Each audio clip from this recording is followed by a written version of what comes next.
This is the Your Kick-Ass Life podcast, episode number 66. All links and resources you hear in this podcast can be found by going to yourkickasslife.com/66. This is the Your Kick-Ass Life podcast with Andrea Owen, a no BS guide to self-help and badassery. Because ladies, let's face it, life's too short for it to not kick ass. And here's your host, the girl who serves it up straight with a side of crazy, Andrea Owen.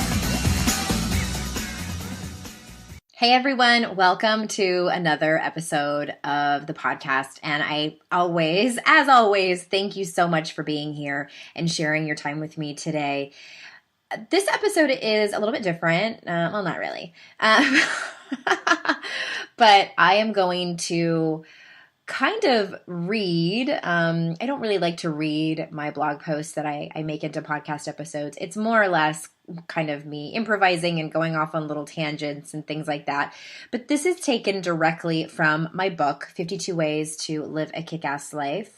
I can't remember the exact chapter number, but the title of it is Loving Yourself is the New Black. I am on a self-love kick this month for the month of September, and it's one of those topics that is so foundational in your growth and development. I feel like I just can't talk about enough and teach on it enough. And of course, as I always say, it's a journey, and it's not something that is a destination and we arrive there. It's a lifelong journey, one that I still am on myself and practice on a one day at a time basis. And I wanted to tell you all really quick. I just got back. Well, I didn't. Well, as I'm recording this, I just got back from Soul Camp last week.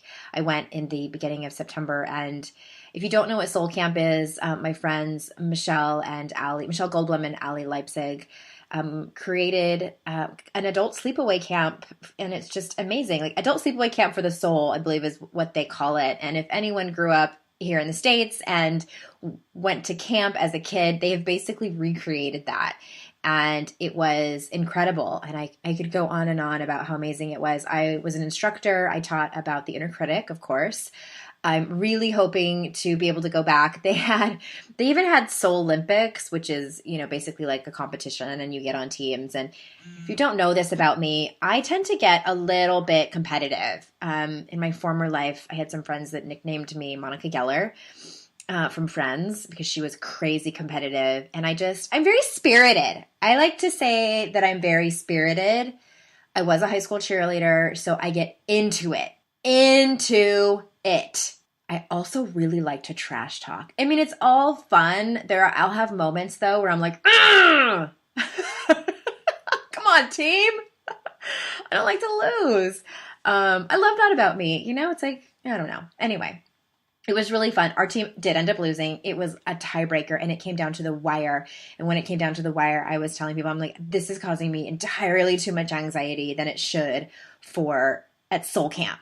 So I just was really into it, and I kind of got put in charge of the tug of war, and big surprise, right? But it was so fun, and I made so many incredible connections with like-minded people. And if there is actually, that was on the East Coast, there is a Soul Camp West at the end of October. I will not be instructing there. I won't be attending, but I believe they still have tickets if anyone's interested listening to this. But I'm pretty sure they'll be doing it again next year on the East Coast, up in the Poconos, and hopefully I will be invited back. Hopefully I didn't ruin my welcome by getting a little bit overzealous at the Soul Olympics. So put in a good word for me with Ali and Michelle. They were on the podcast several weeks ago. And so anyway, let's get to it. Okay, that person everyone falls in love with the second she walks into a room, and she doesn't necessarily have to be gorgeous or start throwing cash around the room.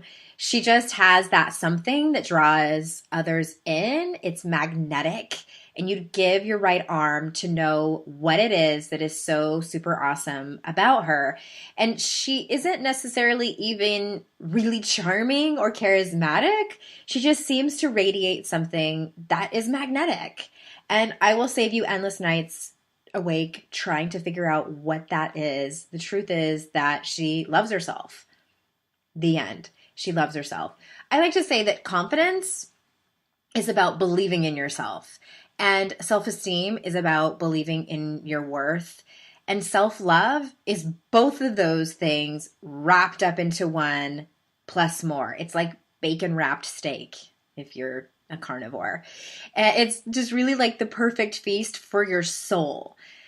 And at the same time, self-love can be this mysterious, elusive thing. I mean, ask a woman what her menstrual cycle is like or how she takes her coffee, and she can definitely tell you about that in great detail. But if you ask her about self-love, you will probably get a blank stare. It's something that a lot of us don't know exactly what it is. And if we do, we aren't even really sure where to start working on it.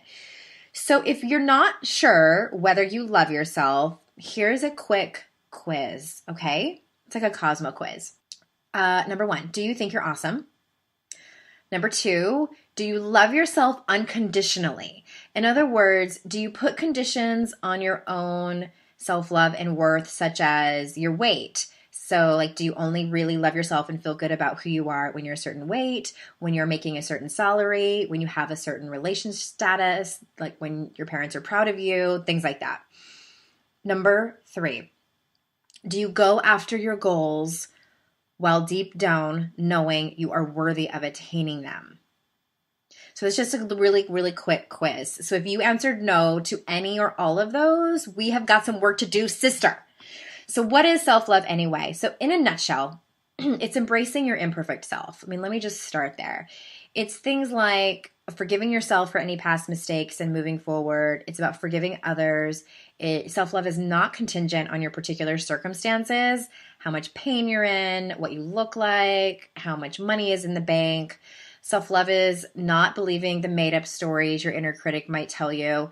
And a couple of weeks ago, I had a podcast episode that was just dedicated to, like, I had a laundry list of things of what self-love actually looks like if you want to go back and listen to that. And really, in my humble opinion, self-love is the best thing ever. Yet in our culture, it's such a misunderstood concept. Self-love is not conceited, narcissistic, self-absorbed, or vain. If you think that that's what self-love is, I want you to scratch that record and create a new definition of self-love. One that starts with accepting who and where you are right now in this moment, no matter what is happening in or around you, no matter what you've been through in the past. So let's do it. Make the decision right now to love yourself. Think in your head, say it out loud. It might feel uncomfortable or weird or awkward. It probably does. But remember, anything worth fighting for has the tendency to be uncomfortable, and you're absolutely worth fighting for. And you might be thinking, Andrea, is it really that easy? I just say it out loud and I just make the decision. And my answer is yes and no. Yes, you can say the words out loud to yourself, of course, if you have a voice. But no, it's not like magic where you suddenly find yourself running through a field of daisies with your arms wide open. Or if you do that, you're in a tampon commercial, by the way. But your thoughts have the ability to create your feelings and, in the end, your reality. So why not try? Why not choose the best thoughts that will bring you the best life? You want to choose positive thoughts that come from a place of love in your heart versus fearful thoughts that are in your head. And, here's another great thing about self-love. When you love yourself, this I know to be true from experience, when you love yourself, the right people will be attracted to you and show up in your life. And sure, you're probably going to get some assholes along the way and the people that aren't right when you do love yourself. But the majority, you will see a big difference in the quality of people that show up in your life. It's like self-love is some sort of magnetic energy that isn't tangible, but people feel something great about you. Other people with good thoughts and good energy will want to be around you. That part I feel is it's like magic. It really is. It's time for you to be your own biggest fan, a legend even. You don't have to announce it or have a vanity license plate telling everyone how awesome you think you are, because I think that's a misconception. It's like people feel like, okay, if I'm going to love myself and do this work and, I think people worry a lot about what other people are going to think of them, like once they do get to a place of self-love. And again, this isn't, you don't have to put it on a t-shirt and be so completely open about it. Like it will kind of like start to come out of your pores, but I don't want that to hold you back is what I'm saying. At first, it can be your own little secret. Once you've made the decision to love yourself, here are some actions to take. You ready? Ahem. Maybe I need a drink of water. Number 1. Take responsibility for your life. Notice where you blame others or circumstances for your unhappiness or lack of fulfillment. I think that is, I want to stop there for a second because that is so incredibly powerful, if I do say so myself.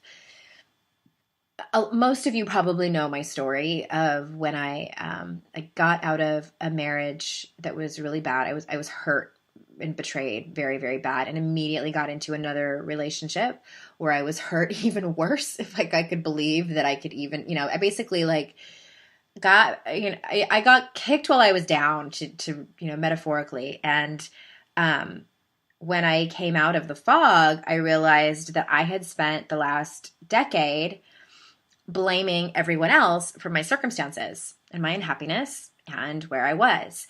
And really, I had to take responsibility for staying in relationships that I knew in my gut weren't serving me. I had to take responsibility for tolerating the treatment. I had to take responsibility for the way I also, in turn, behaved in those relationships. Because when you're in a dysfunctional or unhealthy relationship, you're not being your highest self in the relationship. I don't believe there's any way that you can act and honor your values and be your truest self when you're so unhappy in a relationship. I mean, I've talked to a lot of women that are in unhappy relationships and they're not being their true self. So you need to take responsibility for that. I mean, it's sounds kind of harsh coming out of my mouth, but it's like there's really no other alternative. Well, look at the other alternative, yes, is staying in the relationship and feeling like shit. So, and I'm not saying it's like easy peasy to, file for divorce or get out of the relationship or whatever it is that you're in. Maybe it's not a relationship, but I think there's so much power though in taking responsibility.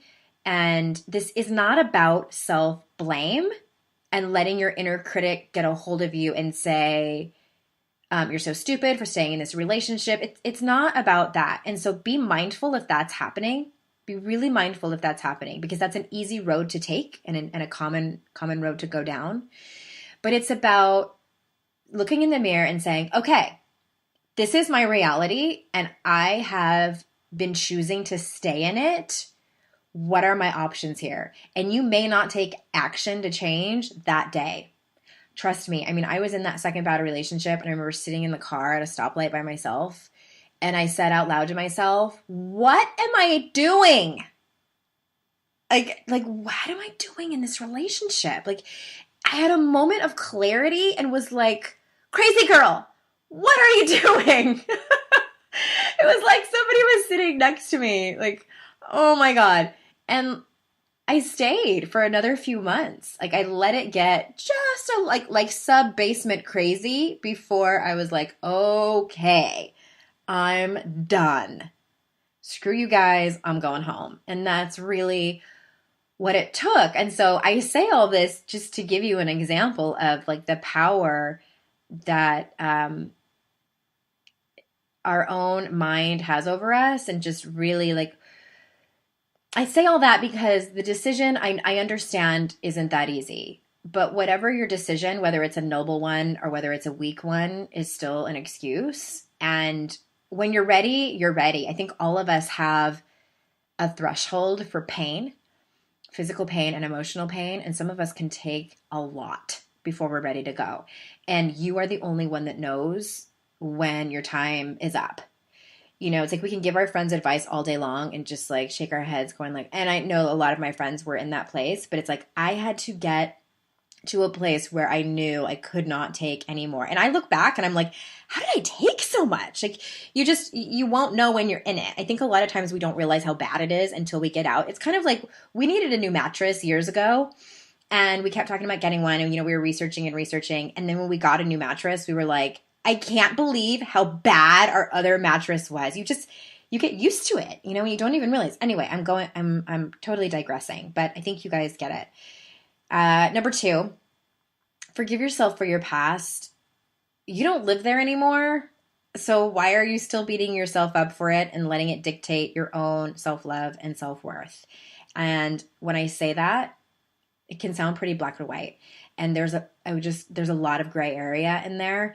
And again, it's really easy for me to say that. You don't live there anymore, so stop beating yourself up over it. I think that self-forgiveness is a process. And I always say that self-forgiveness does not mean that we're condoning our behavior and saying it was okay for the mistakes that we made. All it means is that we simply love ourselves enough to realize that we can't go back and change time. All it means is that we realize that we did the best we could with what we had at that time. Trust me, I spent a long time beating myself up for the decisions that I made. What was it? About 10 years ago. And I still sometimes go through that like, oh my God, like I can't believe. And then I'm like, no, Andrea, I was not well. I was not emotionally well at all. So I didn't have a lot of coping skills. I didn't have a lot of tools. I did not have self-love. I didn't even know where to start. I was extremely lost. So it's like, I was like a little girl emotionally. So it's like, I wouldn't blame my 6-year-old daughter for that. She doesn't have the tools. She doesn't have the skills. So it's the same thing. So when you try putting it into that kind of perspective. Okay. So number 3, own your story. And at the same time, love yourself for it. We all have a messy past. You're human. You're going to have experiences that you're less than proud of. So try to love yourself for it. Number 4, set healthy boundaries. Stop tolerating toxic people and drama, also known as don't put up with other people's bullshit. And this is a process and will take some time. And I always say, like, it's one thing to set a boundary. It's a completely other thing to make good on that boundary. You know what I mean? If you are interested in boundaries, I don't remember which episode it was, but I had Randy Buckley on and we talked all about boundaries if you want to go back and listen to that episode. Number 5, go after what you want, ladies. Step out of your comfort zone if you need to. It's probably going to be a step out of your comfort zone and you'll be scared. You will be scared. Trust me on that. I cannot guarantee that it's going to work out. I can't guarantee it's not going to work out, but I can guarantee you'll be scared. We all are. Do it anyway. Number 6, believe you are worth what you want. I'm going to repeat that. Believe you are worth what you want. Number 7, take care of your physical, mental, and emotional well-being.